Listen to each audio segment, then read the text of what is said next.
ya tienen un solo objetivo,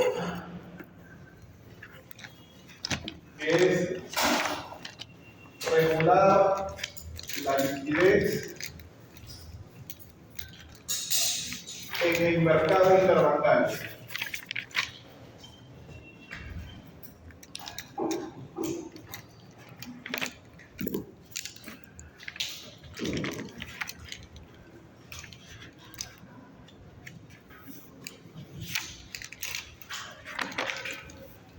Por ejemplo, si yo les preguntase cómo funciona la tasa de encaje para reducir la liquidez en el mercado interbancario, ¿qué tendría que suceder con la tasa de encaje? Si yo quiero reducir la liquidez en el mercado interbancario, es decir, reducir la cantidad de dinero que pueden disponer los bancos para sus operaciones diarias, ¿qué tendría que suceder con la tasa de encaje? Dos opciones, ¿se incrementa o se reduce? ¿Qué creen que debe suceder con la tasa de encaje? Esto ya debe estar claro, chicos. Ya 7 días. Y este examen debe ser el tercero o el cuarto de su semana. A todos tenemos una suerte en este sitio.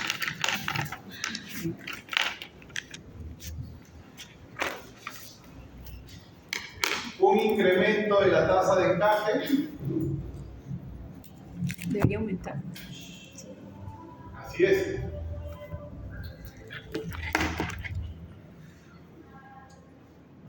Reduce la liquidez.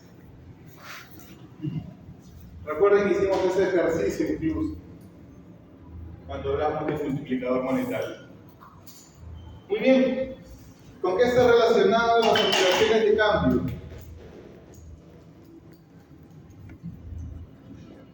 ¿En qué consisten las operaciones de cambio?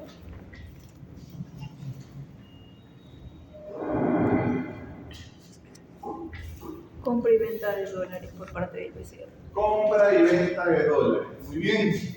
¿Por qué el Banco Central compra y vende dólares? ¿Con qué fin? Regular la volatilidad de la moneda. Reducir la volatilidad del tipo de cambio. Muy bien.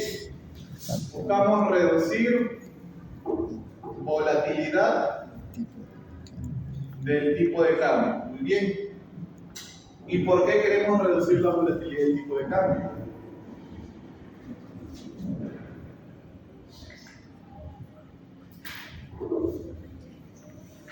¿Qué ganamos reduciendo la volatilidad del tipo de cambio?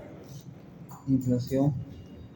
Afectamos a la inflación. Muy bien. ¿A qué parte de la inflación o a qué componente de la inflación? Importaciones. A la inflación importada. ¿Por qué nos interesa entonces todo este canal de transmisión? Para influir sobre la inflación importada.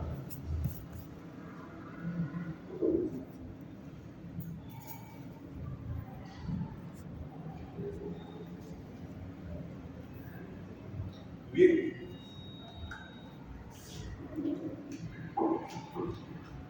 Operaciones de mercado abierto.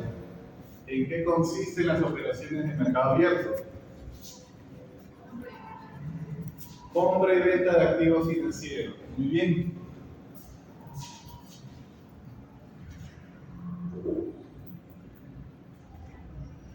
Compra y venta de activos financieros por parte de nuestro Banco Central. En este caso pueden existir dos tipos de operaciones. Operaciones de inyección y operaciones de esterilización. Era el vertical. En el caso de las operaciones de inyección, ¿qué labor cumple o realiza el Banco Central? Tiene dos opciones, como lo acaban de decir en la definición: compra y vende. Inyección, ¿creen ustedes que sea que el Banco Central agrega dinero a la economía o retira dinero de la economía? Dado el nombre nada más, inyección. Está agregando, está inyectando dinero en la economía. ¿Cómo creen entonces que el Banco Central inyecta, agrega dinero en la economía? ¿Comprando o vendiendo activos financieros? Yo te vendo algo a ti. ¿Qué me vas a dar a cambio? Dinero, obviamente, ¿verdad? ¿Qué significa? Que estoy retirando con la venta. En cambio, si yo te compro a ti un activo financiero, te compro tu botella de agua, te estoy dando el dinero y yo me quedo con el activo, que en este caso sería la botella de agua. ¿Estamos de acuerdo? Muy bien, entonces sería mediante la compra de activos financieros.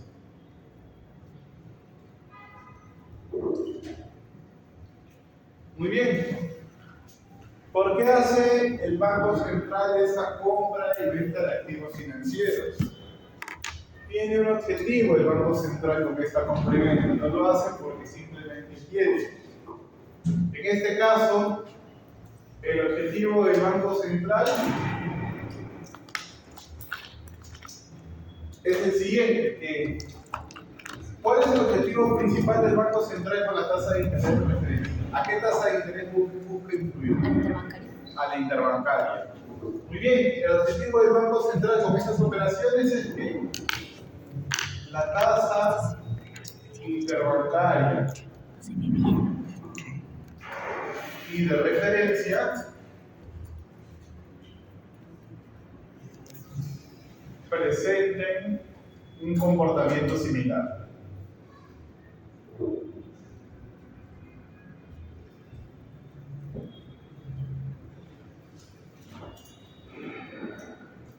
Como vimos en clase, ambos prácticamente tenían el mismo nivel y los mismos movimientos, hacia el alza y hacia la baja. ¿Cómo con la compra de activos financieros evitamos esto? Cuando el Banco Central aplica una operación de inyección, cuando el mercado interbancario necesita liquidez. Si el Banco Central no tuviese esa liquidez, ¿qué pasaría con la tasa interbancaria? Esto es oferta y demanda.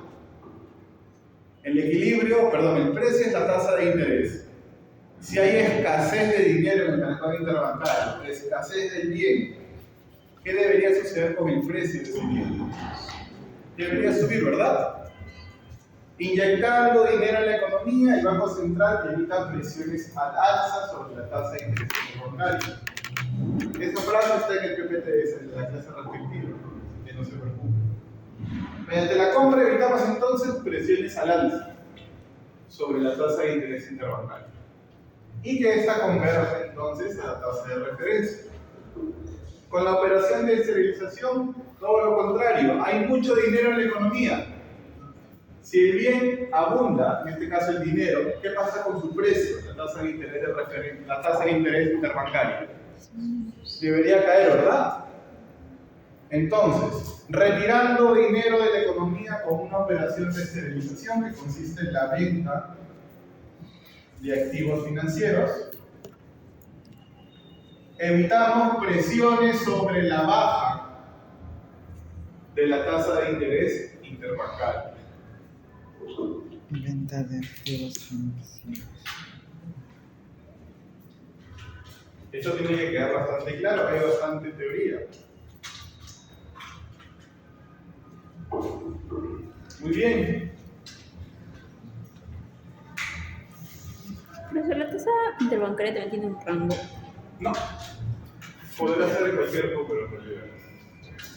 El detalle es que siempre tiene el mismo nivel que la tasa de interés de referencia. Si la tasa de interés de referencia es 8%, lo más probable es que la interbancaria sea 8%. Si la de referencia baja a 0.25, como en marzo del 2020, la interbancaria baja a 0.25.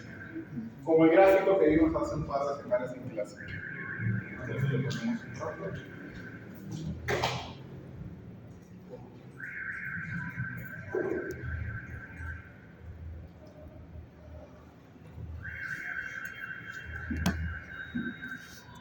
Ya vamos a poner otro. Sí. Como tuyo, un Samsung de nuevo. ¿Qué significa? Sean. Xiaomi. 11 Lite. Aquí podemos ver nuevamente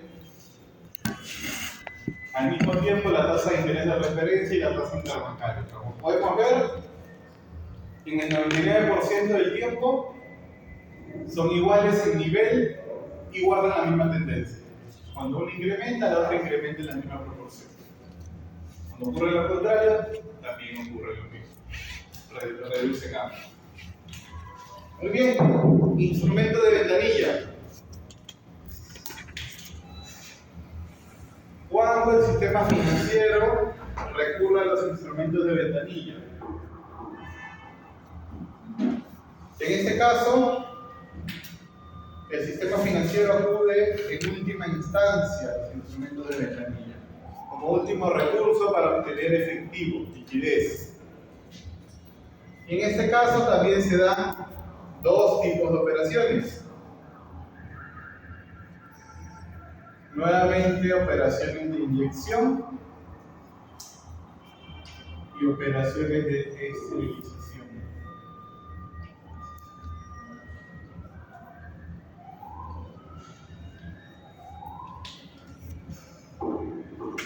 A diferencia de la operación de mercado abierto, en donde el Banco Central y los bancos comerciales intercambiaban activos financieros, aquí el Banco Central actúa como un simple banco comercial más. Es decir, va a prestar el dinero directamente o va a recibir el dinero como depósitos, ya no mediante la compra y venta de activos financieros. En una operación de inyección, el banco presta directamente el dinero. Banco Central de Reserva presta directamente el dinero. ¿Cuál es la consecuencia de que el Banco Central, que el Banco Comercial llegue hasta este último paso? Muy bien. Si el Banco Comercial llega hasta esa última instancia, lo que va a suceder es lo siguiente. Como es un préstamo, obviamente, el precio de ese préstamo es una tasa de interés. ¿Estamos de acuerdo? Como cualquier préstamo común y corriente. ¿Cuál es la gracia? ¿Cuál es el detalle aquí? El préstamo que otorga el Banco Central al Banco Comercial es a una tasa superior a la tasa de interés de referencia. El Banco Central presta directamente al Banco Comercial, pero a una tasa superior a la tasa de interés de referencia. Y esa tasa superior tiene un nombre en particular. Tiene el nombre de tasa de interés de regulación monetaria.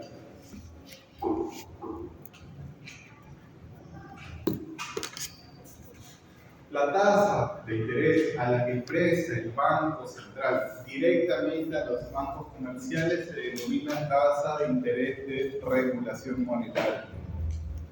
Muy bien, eso es cuando los bancos comerciales necesitan liquidez. Y cuando hay exceso de liquidez, antes de pasar a la parte de exceso de liquidez, ¿por qué el Banco Central hace eso? ¿Por qué les cobra una tasa superior? Muy bien, por el simple hecho de que de esta forma busca incentivar de que tenga financiamiento mediante los otros métodos, principalmente mediante operaciones de mercado abierto. Y así nuevamente buscar su objetivo, que ambas tasas converjan. En una operación de esterilización, Banco Central recibe depósitos. El exceso de liquidez se deposita en el Banco Central. Y nuevamente el Banco Central actúa como un banco comercial. ¿En qué sentido? Nosotros cuando depositamos nuestro dinero en el banco, ¿qué ganamos? Intereses. Muy bien, el Banco Central le paga una tasa de interés a los bancos comerciales por mantener ese dinero en las bóvedas del Banco Central. Esa tasa de interés se llama o se denomina tasa de interés overnight. ¿Por qué? Porque los préstamos solamente duran una noche, un día. Perdón, el depósito dura un día.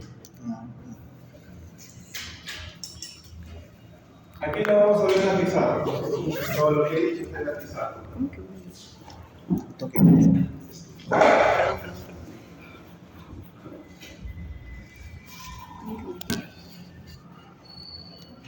No le plata en medio.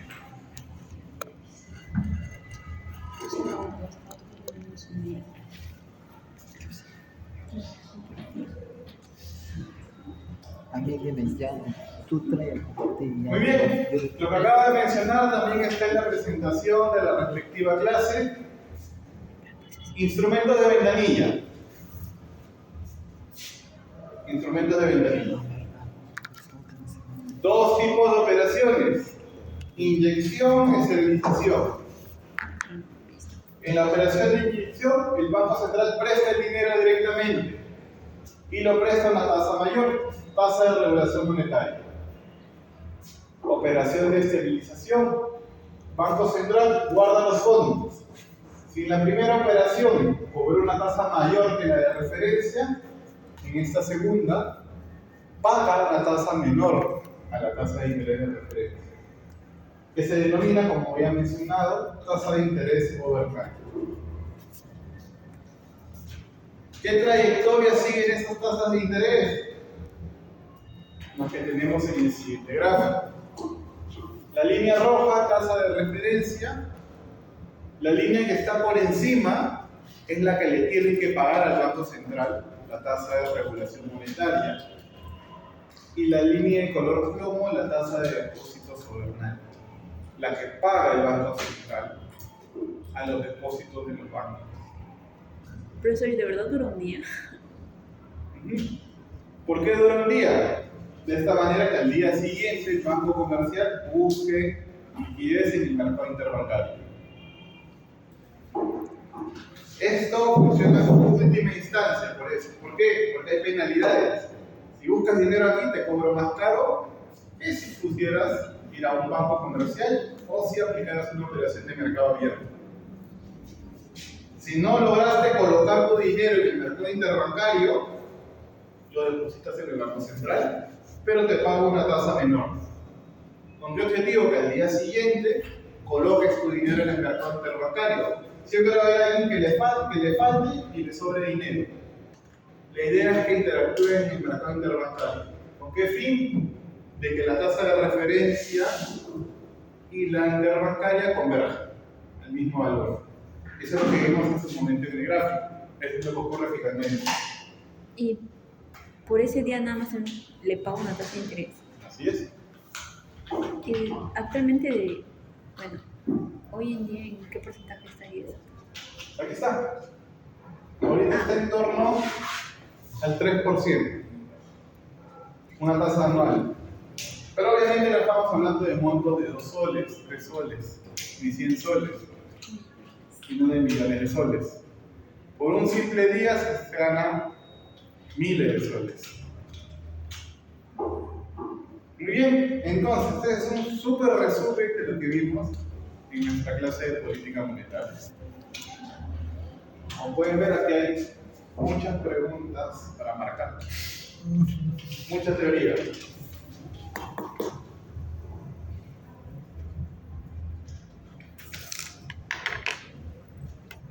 Por ejemplo, en una operación de mercado abierto, el Banco Central cobra la tasa de regulación monetaria, ¿verdadero o falso?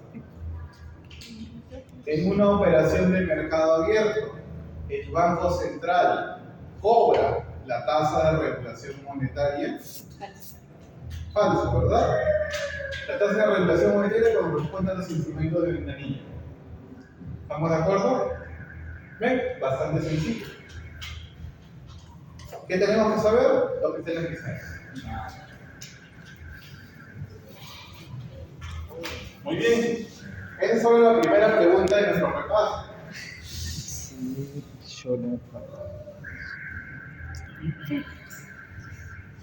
Muy bien. Copien, por favor, porque lo voy a borrar esa parte, que no es más espacio. Hay otro chico. Pero no voy a ir. Bien, porque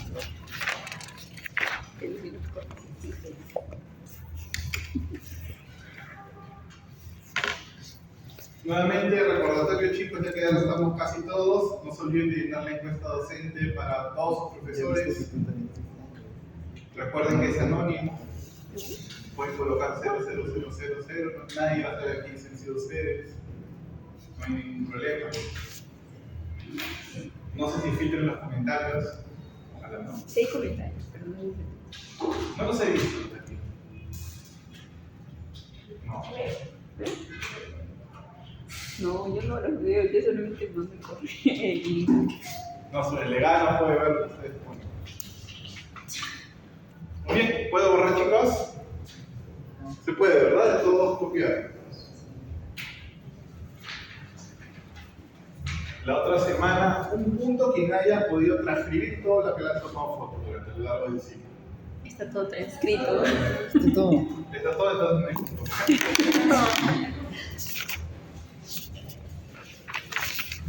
No falta hoja, profesor. Una aquí. Preciso en el curso. Preciso, último curso de macro y ya. Una hoja. ¿Este ciclo se abrió tópicos de macro, profesor? No, porque si no lo hubiese editado. Que yo sepa, no. ¿A qué tópicos de macro? A no ser que lo diga. Y los gastos financieros, lo que pagaba el gobierno periodo a periodo por su deuda en intereses, que lo representábamos con la letra R tasa de interés por su stock de deuda, ¿cierto? Y a esto le restábamos los ingresos, y lo representábamos con la letra T. ¿Estamos de acuerdo? Profesor, disculpe, ¿podría repetir el segundo que dijo la tasa de qué? Los gastos de nuestro gobierno se dividen en dos rubros. Gastos no financieros, que los denominamos aquí con la letra G, y los gastos financieros del gobierno. ¿Cuáles son los gastos financieros del gobierno? Los intereses que pagan periódicamente por su stock de deuda. Ustedes tienen un préstamo y todos los meses hacen el pago de su cuota. Dentro del pago de esa cuota hay intereses. Esos intereses son los que están aquí. Muy bien.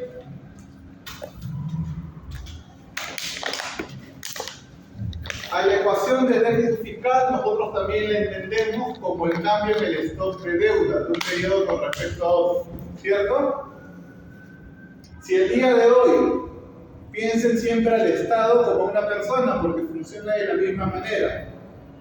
Si el día de hoy ustedes tienen más gastos que sus ingresos, ¿a qué recurren? Dos cosas. O utilizan sus ahorros para cubrir esa diferencia, o tienen que recurrir que alguien les preste dinero. Efectivamente, como dice su compañero, tomar prestado sin avisar. Muy bien. En este caso, cada vez que hay déficit fiscal, hay un cambio en el stock de deuda.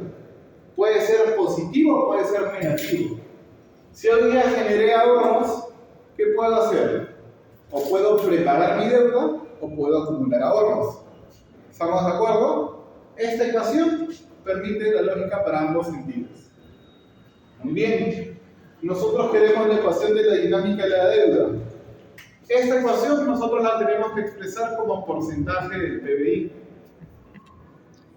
Además, nosotros conocemos que nuestra variable PBI, como siempre la hemos representado, la vamos a ahora representar con la letra Y. ¿Cómo expresamos esta ecuación como porcentaje del PBI? Bien, dividimos todo entre PBI. Profesor, eso es más que nada para ver si la deuda es sostenible en el tiempo o no, ¿verdad? Así es. ¿Qué significa que la deuda sea sostenible? Aunque esto no lo vimos directamente durante la clase. Si lo digo, lo tengo que tomar en examen. Así que vamos a ver. ¿Qué significa sostenibilidad de la deuda?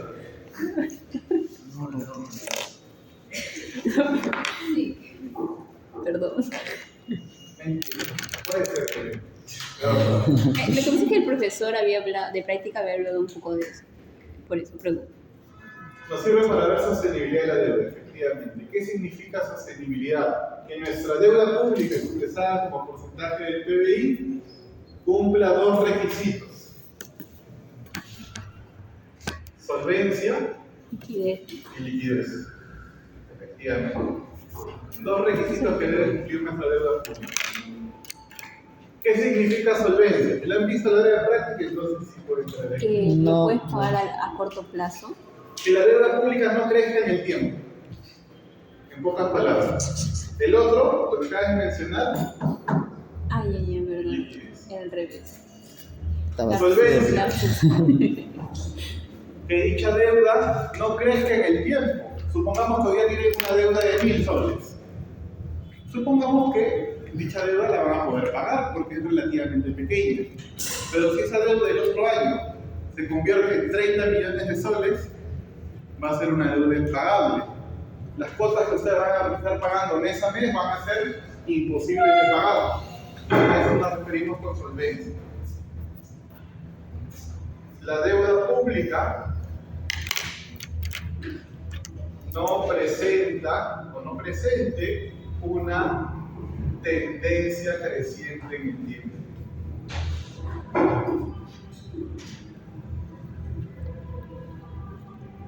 ¿Por qué siempre? ¿Qué significa esto? Que nuestra deuda pública o es constante o presenta una tendencia decreciente. La parte de sostenibilidad de la deuda no la podemos ver directamente con la ecuación que tenemos aquí, sino que tenemos que simular esta ecuación durante muchos periodos en el tiempo hacia adelante. Similar a lo que les dejé en Excel ahí para simular la dinámica de la deuda.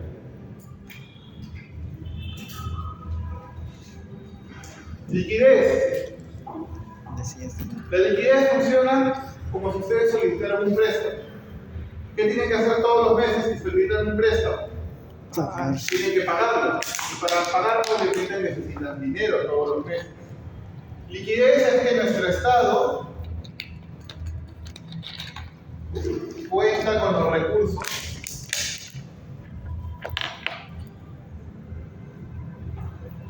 para el pago de sus obligaciones financieras.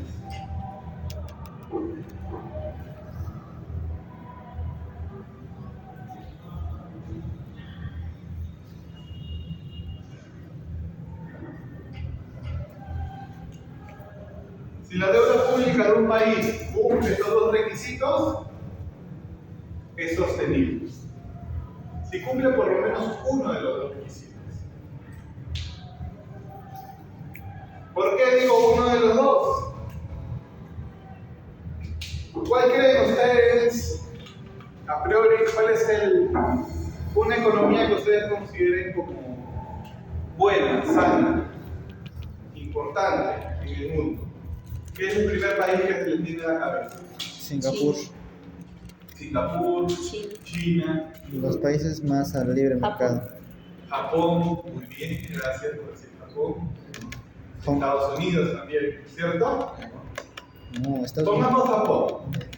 Japón tiene una deuda pública como porcentaje del PBI de 200%. Para hacer una comparación, nuestra deuda es del 33% del PBI en el Perú. Estados Unidos.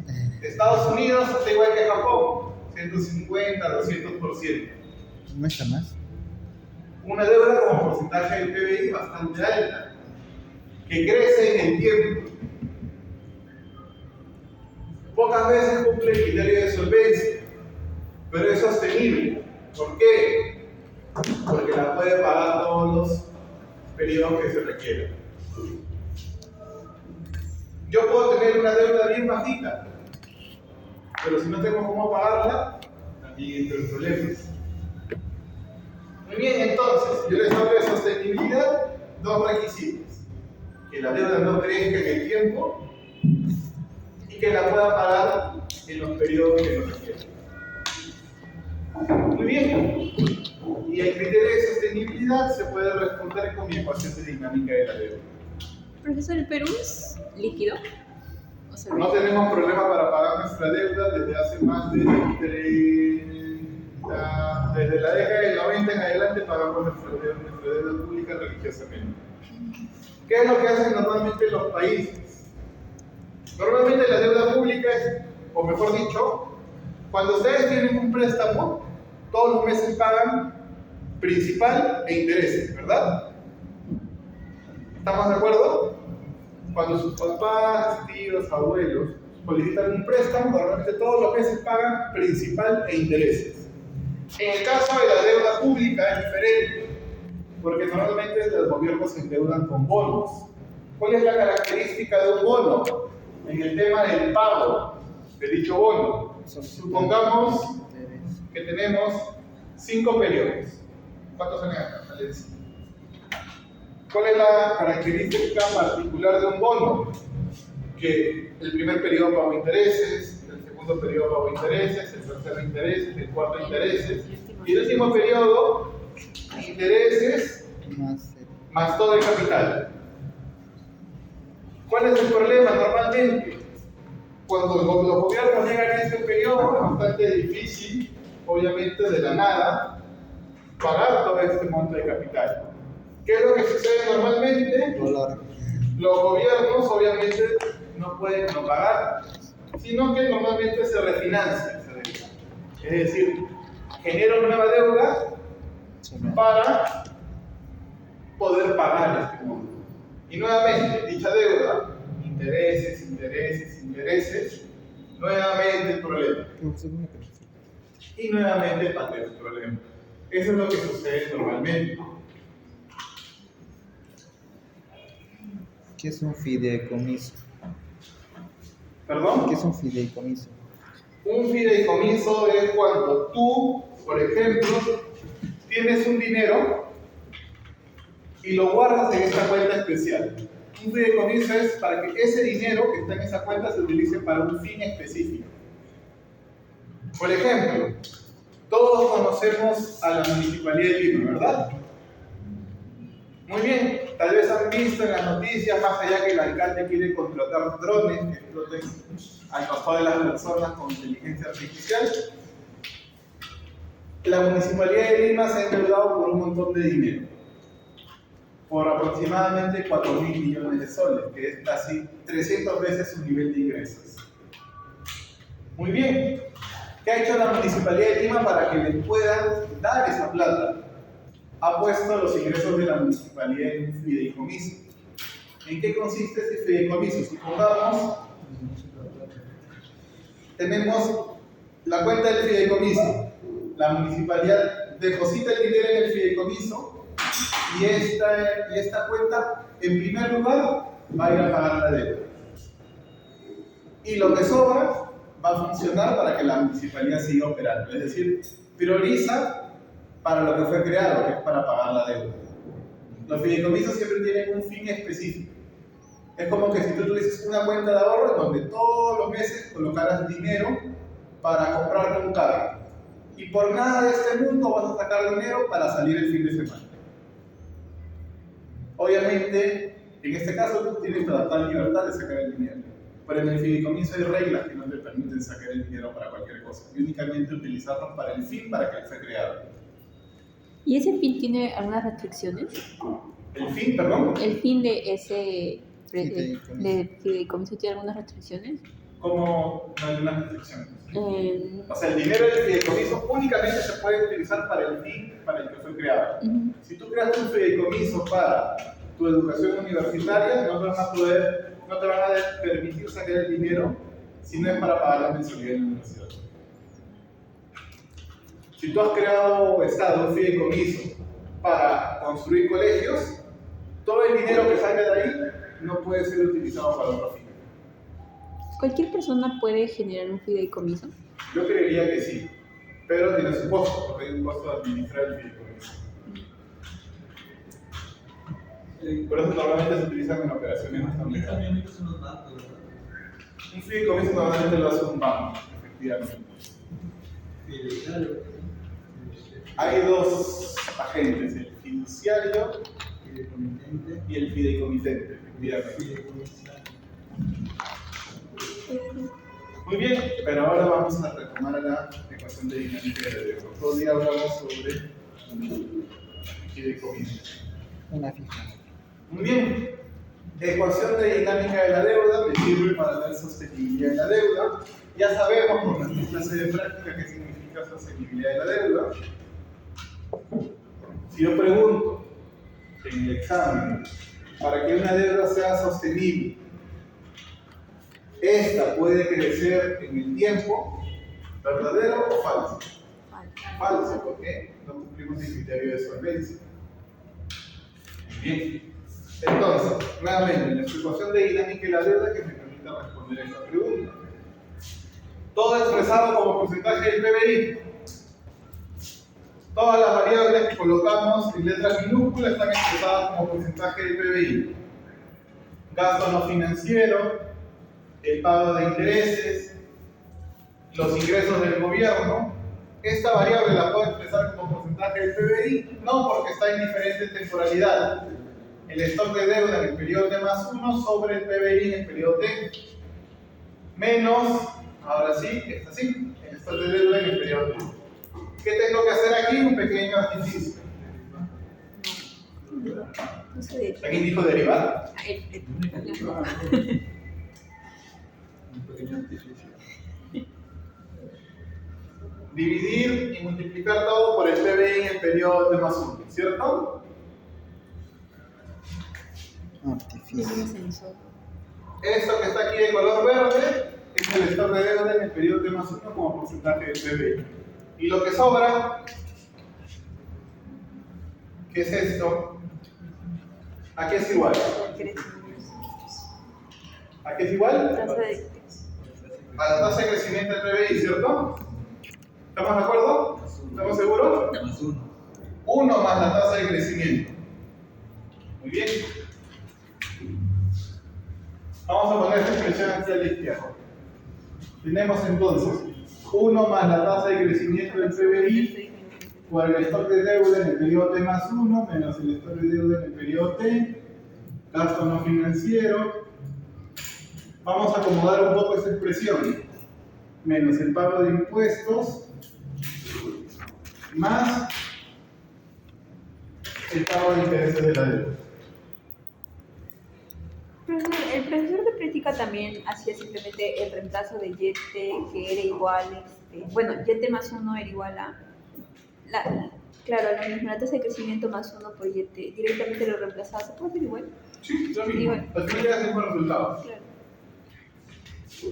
Acá lo que he hecho es paso por paso. Nada más. Lo hice el mismo resultado, no hay ningún problema. El stock de deuda que está aquí restando va a pasar a multiplicar. 1 más la tasa de crecimiento multiplica el stock de deuda en el periodo T+1. Esta diferencia es el déficit primario. Esto está pasando a sumar y lo factorizo. 1 más la tasa de interés que multiplica al stock de deuda. Muy bien, eso es todo. Casi todo. Puedo borrar esto, ¿no? Yo lo borré. Tienes.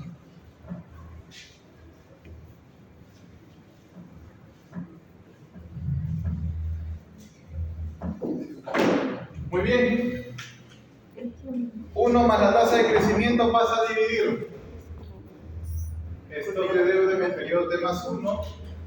Déficit primario sobre 1 más la tasa de crecimiento más 1 más la tasa de interés sobre 1 más la tasa de crecimiento que multiplica el stock de deuda del día de hoy.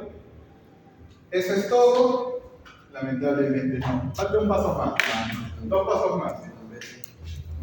A nosotros nos interesa siempre el cambio en el stock de deuda de un periodo con respecto a otro, es decir, tener esta diferencia siempre a la mano. Entonces, ¿qué vamos a hacer?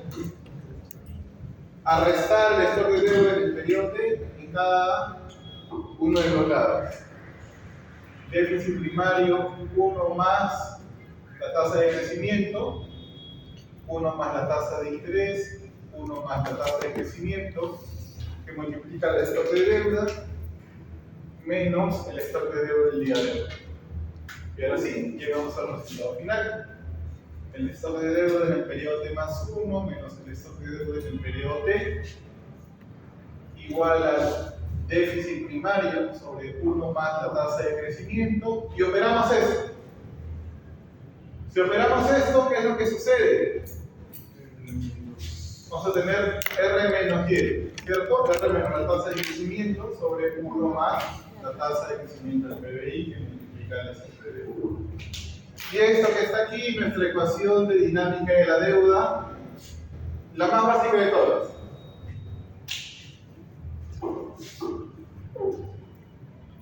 Si un día profundizan en la literatura de política fiscal, siempre partimos de esta ecuación de dinámica de la deuda. Aquí que falta agregar, aquí faltan agregar dos variables principalmente: a la inflación y el tipo de cambio. ¿Por qué? Porque el gobierno también se endeuda en moneda extranjera.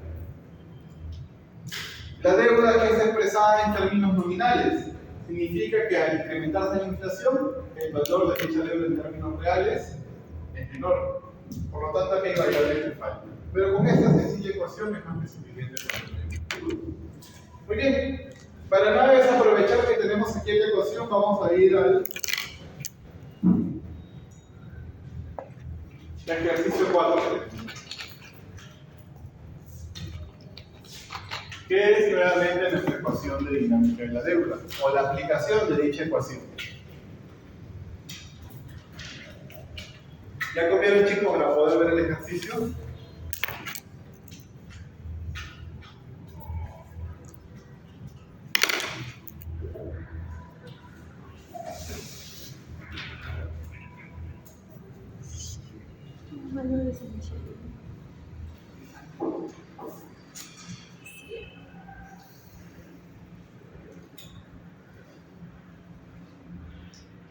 Que me lo roben para comer. Que me lo roben para comer. Muy bien, tenemos la siguiente pregunta. Un gobierno tiene una deuda pública del 65% del PBI el día de hoy. Busca reducirla a 60% en el siguiente periodo. Dicha deuda paga una tasa de interés del 5%. El gobierno proyecta crecer a una tasa del 3%. ¿Cuánto es el superávit que necesita el gobierno para lograr el objetivo? ¿Cuál es el objetivo? Reducir su deuda en 5 puntos porcentuales. Muy bien. Antes de pasar al ejercicio, ¿a todos les ha quedado clara la ecuación? ¿Sí? Entonces, si yo solicitara en el examen, por ejemplo, encuentre la ecuación de dinámica de la deuda, pero le agrego algo más: el tipo de cambio. Ustedes van a poder llegar más por paso. Por su silencio asumo de que sí. Obviamente eso no va a pasar, solamente formulario. ¿Qué pasó? Pero, Muy bien, resolvemos el entonces.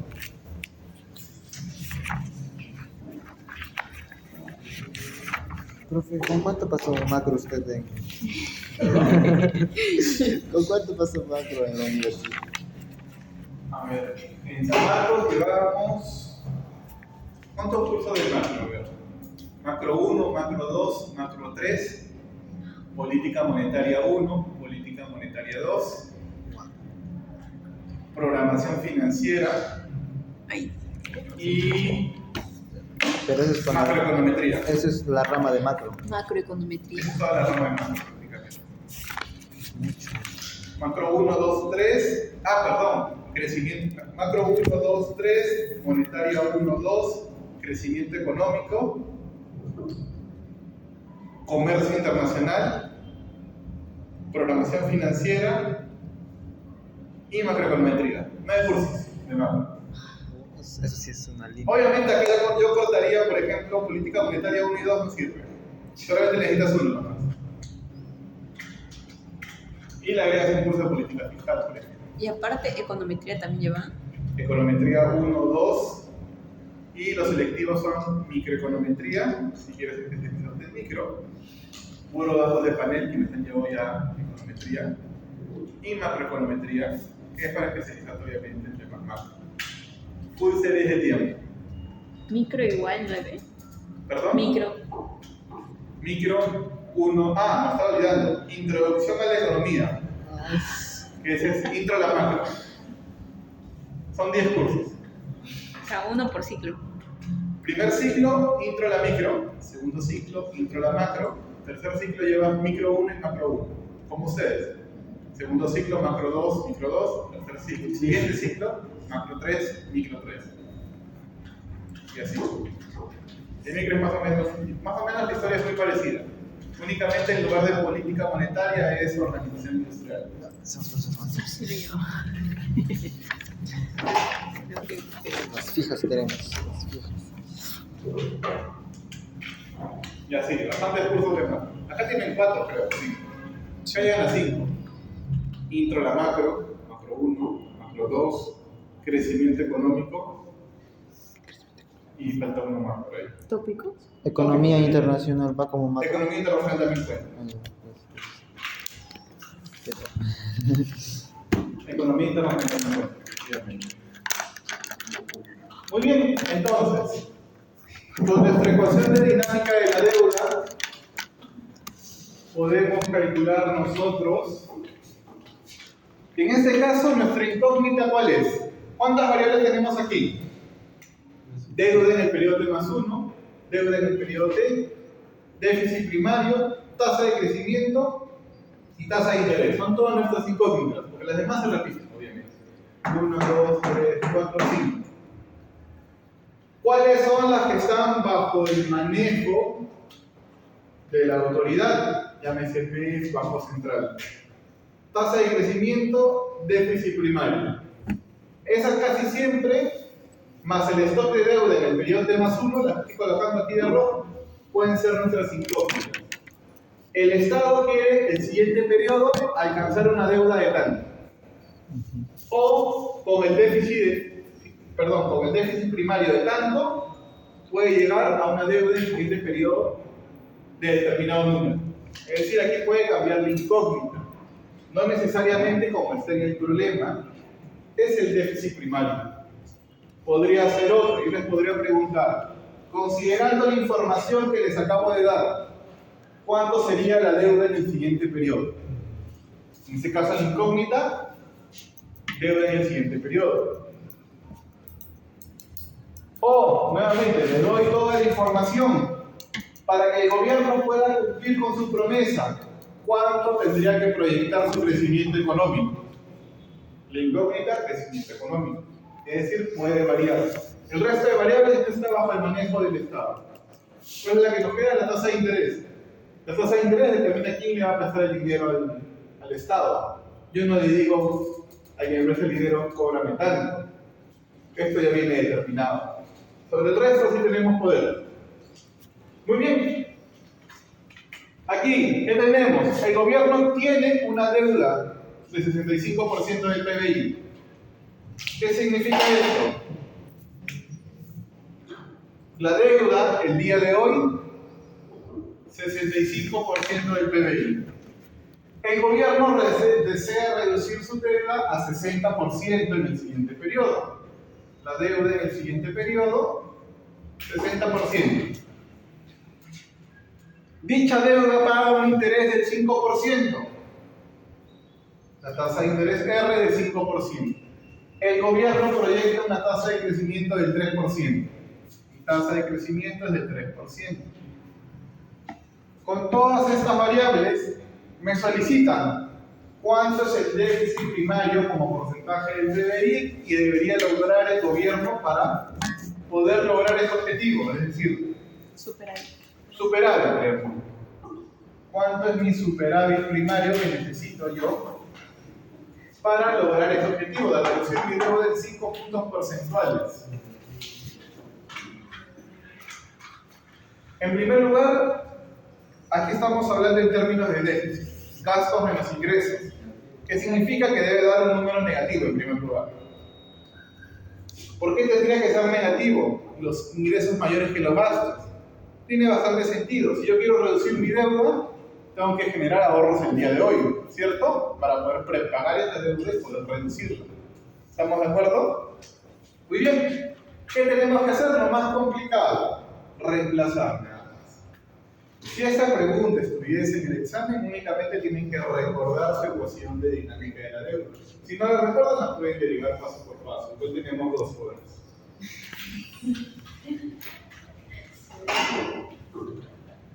Muy bien. ¿Por qué no comparten su grabación, chicos? Veo 5 cámaras. Este es peor que estudie televisión.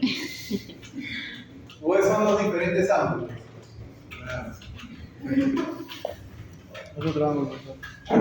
No te preocupes. Yo, incluso está en mi canal. Son libres de grabar. ¿Perdón? Está en el público. Está en público su video de... ¿Así? Le voy a cobrar regalías. No, Si monetiza, voy a reclamar. no. Quiero cambiar. No hay problema. No se suscriben más en. Muy bien. A ver, ¿qué tenemos que hacer entonces? Simplemente reemplazar. Stock de deuda en el siguiente periodo, 65%, siempre lo vamos a empezar como, en este caso, perdón, stock de deuda en el siguiente periodo, 0.60 menos 0.65, mi deuda del día de hoy. ¿A qué es igual? Déficit primario, incógnita, 1 más la tasa de crecimiento, 3%, más el diferencial de la tasa de interés con la tasa de crecimiento, tasa de interés, tasa de crecimiento, 0.05 menos 0.03, todo esto entre 1 más 0.03, que multiplica al stock de deuda del día de hoy, que es igual a 0.65.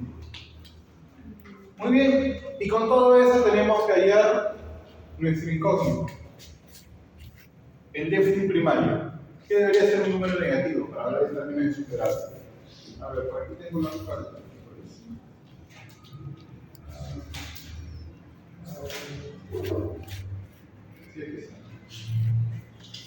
Muy bien, menos 0.05, ¿cierto?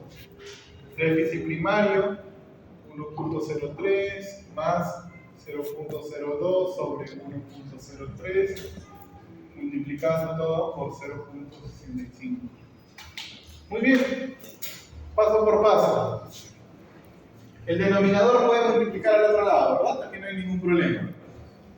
Esto nos va a salir, por eso tienen que traer su calculadora. Menos 0.05115. 51.5. Cuando multipliquemos eso, igual a déficit primario más 0.2 por 0.65,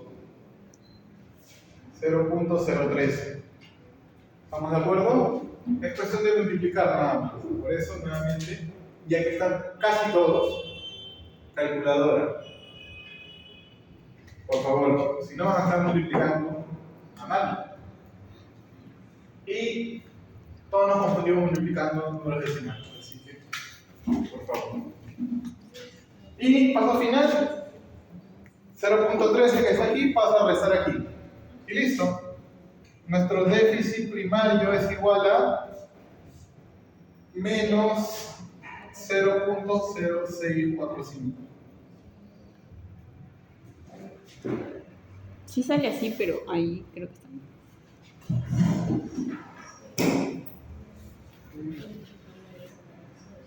¿Está bien? ¿Sí? Ahí.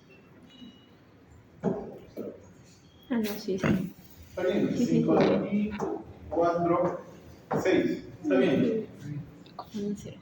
Eso es igual como porcentaje del PBI menos 6.45% del PBI del déficit primario. ¿Cómo interpretamos este resultado? El gobierno necesita generar en este periodo un superávit primario equivalente a 6,45% del PBI para reducir su deuda pública en 5 puntos. El gobierno necesita generar un superávit primario de 6.45% del PBI para reducir su deuda en 5 puntos porcentuales. Listo. Bastante sencillo. No nos tomó mucho tiempo. Hasta aquí, chicos, ¿está todo claro? Muy bien. Break, profe, break. Vámonos a un pequeño break. 8:12. Regresamos 8:25. 13 minutos.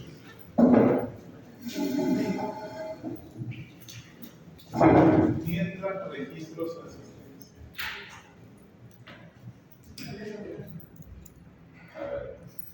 Han venido todos,